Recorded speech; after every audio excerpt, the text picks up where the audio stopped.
name is Josh Cooley, and I'm the director of Transformers 1.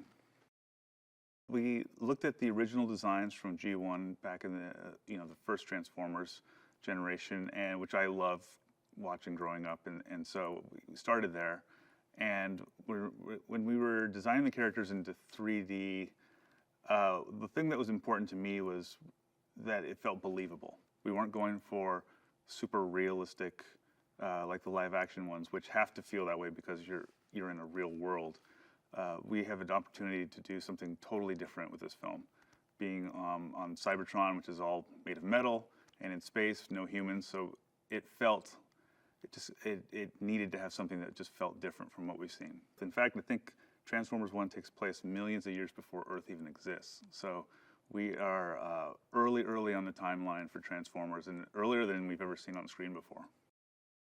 The biggest challenge with this film in terms of the look was having metal characters on a metal planet, and having characters that reflect everything.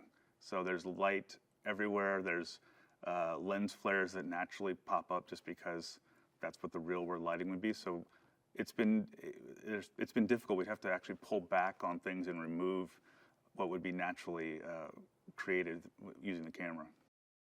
So at the beginning of the film, our leads don't have the ability to transform. They're mining bots, which means that they are smaller than everybody else, and they're down in the mines all the time. So they've got a lot of scratches on their paint. They're rusty. They've got dents and damage, and all the little details that are so much fun to design into the character. Then as they get their cogs, they're able to transform for the first time, and so it's almost like they're being reborn. And so their paint is brand new, and the fact that their vehicles now is brand new. So that now they just have this look to them, this sheen, and the light hits them differently. You can even see like the fleck in the paint and everything. So it was fun to have this arc for the character as they grew and learned how the world worked. Just the visual style of them changed as well. One of the big challenges was, what do these characters look like when they're vehicles and not on Earth? They can't turn into Mack trucks, or they can't turn into human trucks or human cars when humans don't even exist yet. So we looked at the original design that they would turn into and did a Cybertronian version of that. So it still has a feel of what you know and what you remember watching the original cartoon, but it is on another planet. So this movie takes place before anything we've ever seen in Transformers. It's with Orion Pax, who eventually will become Optimus Prime, and D16, who eventually will become Megatron.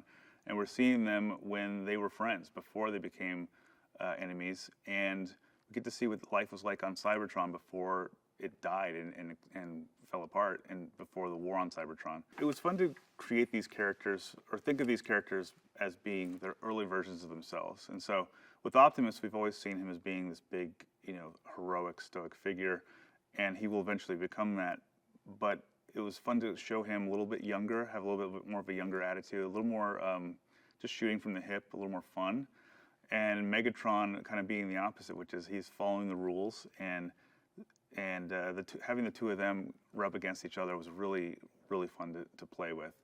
With B, we've always seen Bumblebee as in the live-action films as a silent character, kind of like Charlie Chaplin-esque, and we went the opposite direction. He hasn't lost his voice yet, so we made him extremely talkative, and he never stops talking.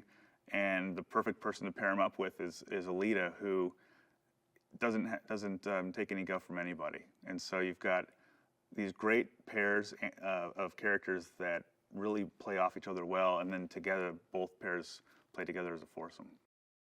One of the things that got me excited about this film was seeing what Cybertron would look like in its heyday. And being that the planet's all metal, it did not want it to just be a big gray ball in the sky. It had to have something more to that, something that we actually cared about. And because Cybertron basically is what's at stake for this whole film, and probably for all of the Transformers lore. They're all trying to get back to Cybertron and get back home. And so I wanted to create a Cybertron that was really appealing and had elements of our world in it, so that we had something to kind of relate to. So it was fun to think of Cybertron as its own living character. It's a character itself. There is a lot of comedy in the other Transformers films. When you have a huge robot going to Earth, you kind of naturally have a fish out of water story and something to play off of the fact that a Transformer might not know what other things on Earth are.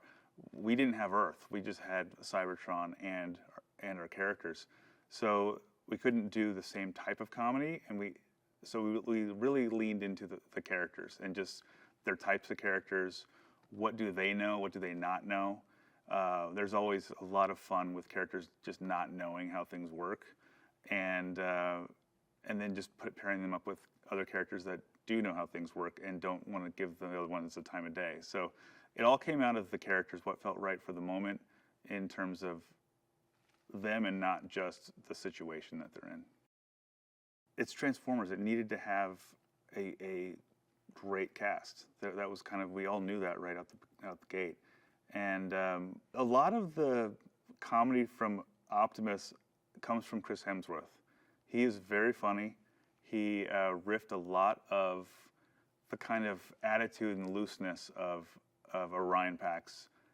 This comes straight from Chris. We did a lot of work on that, and he did a lot of work, and he would see where the script was going, and then he'd give me 500 other takes that were in the same vein, but are all great. And so a lot of the coolness and the fun of a young Optimus is straight up Chris. First time I read the script, B was talking a lot, which I loved, and I immediately thought of Keegan-Michael Key because I had worked with him before, and I couldn't see it any other way, and thankfully he said yeah. So, and Keegan can say any line of dialogue and it's funny. That's just a fact. I had also worked with Scarlett Johansson on another project, and as I was reading Alita's lines, I just saw Scarlett. It was just her, and it was important that Alita 1 was not just a side character or somebody that leaned into the frame and said something funny. I really wanted her character to affect the story in a major way, and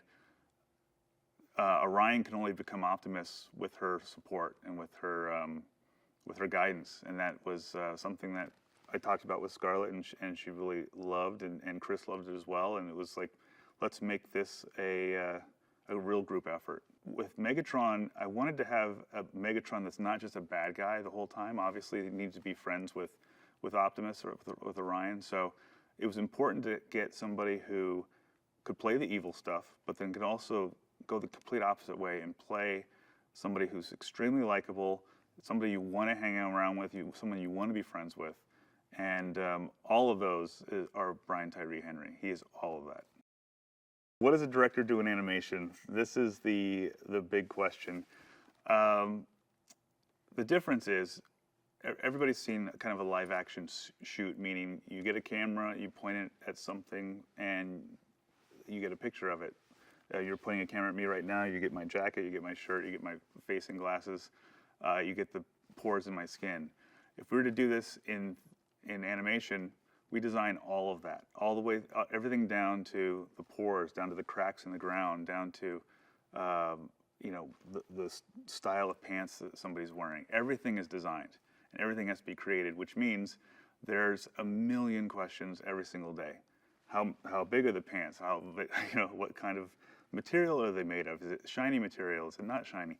Every single thing you see on screen is a question that a director answers.